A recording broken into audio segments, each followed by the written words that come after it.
बिस्मिल्लाहिर्रहमानिर्रहीम। आज हम जनाब दोबारा फिज़िक्स की तरफ आए हैं ताकि फ़िज़िक्स से कोई क्वेश्चन जो है वो आप तक पहुंचा सकें जो आपके बहुत काम आने वाले हैं। तो ये टेस्ट नंबर 27 है। इसको बड़े अच्छी तरीके से याद करें, ठीक है, और बहुत ही इंपॉर्टेंट है।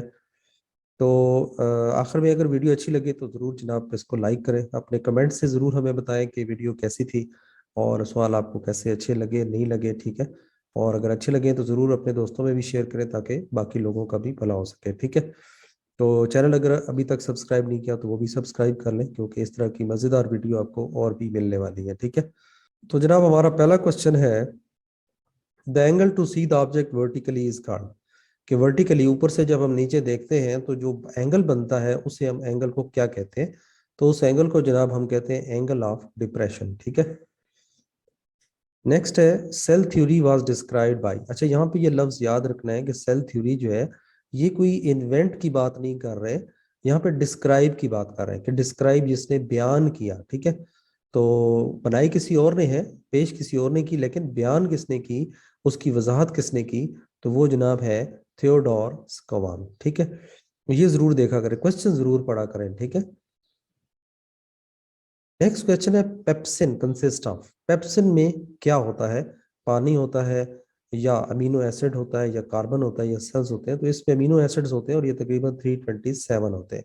अब आंसर्स में आपके पास टेस्ट में सिर्फ अमीनो एसिड भी हो सकता है। अगर 327 है तो वो नंबर आ जाएगा, ठीक है। तो ये जरूर याद रखें।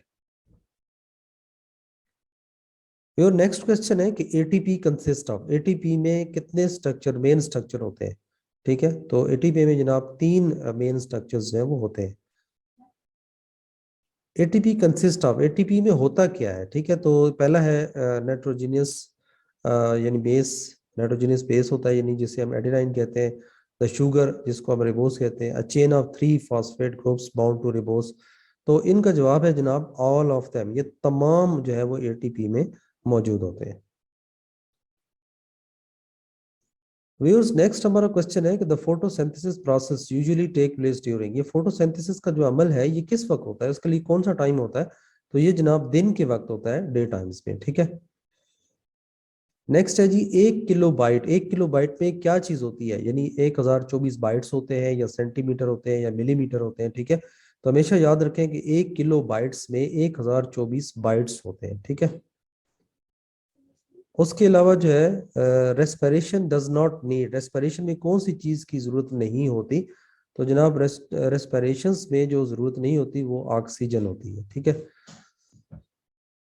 नेक्स्ट क्वेश्चन है हमारा कि cell is made of. Cell जो है किस चीज से बना होता है? सेल जो है वो बना होता है जनाब साइटोप्लाज्म से, ठीक है। A subfield of physics developed in classical mechanics described the motion of point bodies, the objects, and the system of bodies or group of objects without considering the forces that cause them to move is called। तो ये जनाब पूरी definition आपको दी गई है। इस definition को हम क्या कहते हैं? काइनेमेटिक्स, ठीक है। काइनेमेटिक्स की डेफिनेशन जो है वो अच्छी तरीके से याद कर लें।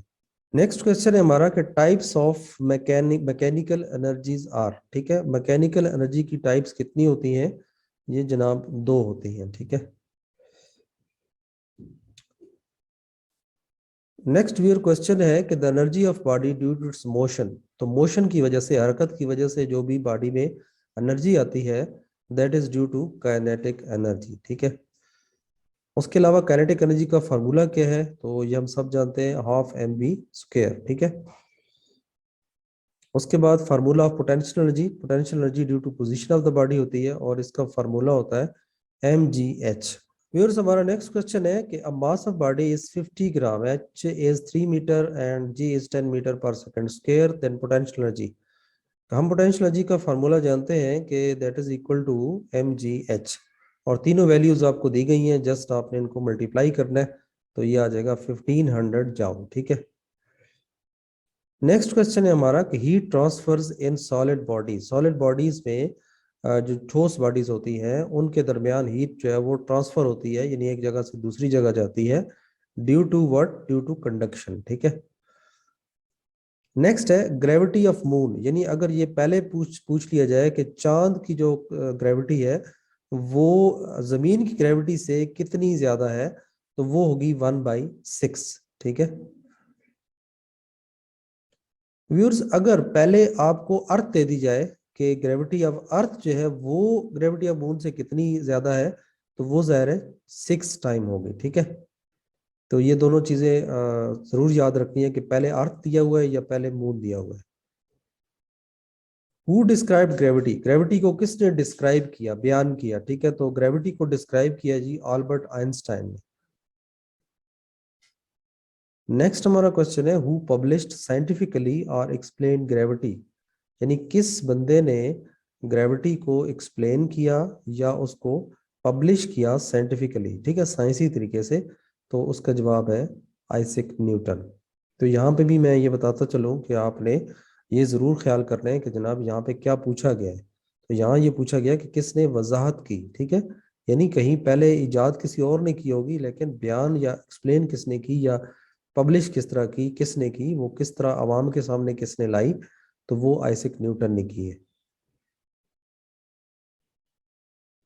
व्यूअर्स, नेक्स्ट हमारा क्वेश्चन है कि gravity was described in which year. तो ग्रेविटी जो है ये किस सन में एक्सप्लेन की गई, डिस्क्राइब की गई या वजाहत की गई, तो ये 1687 में।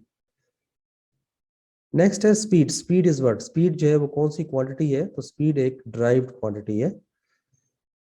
डिस्प्लेसमेंट ये हम जानते हैं कि एक वेक्टर क्वांटिटी है क्योंकि इसमें डायरेक्शन इन्वॉल्व होती है।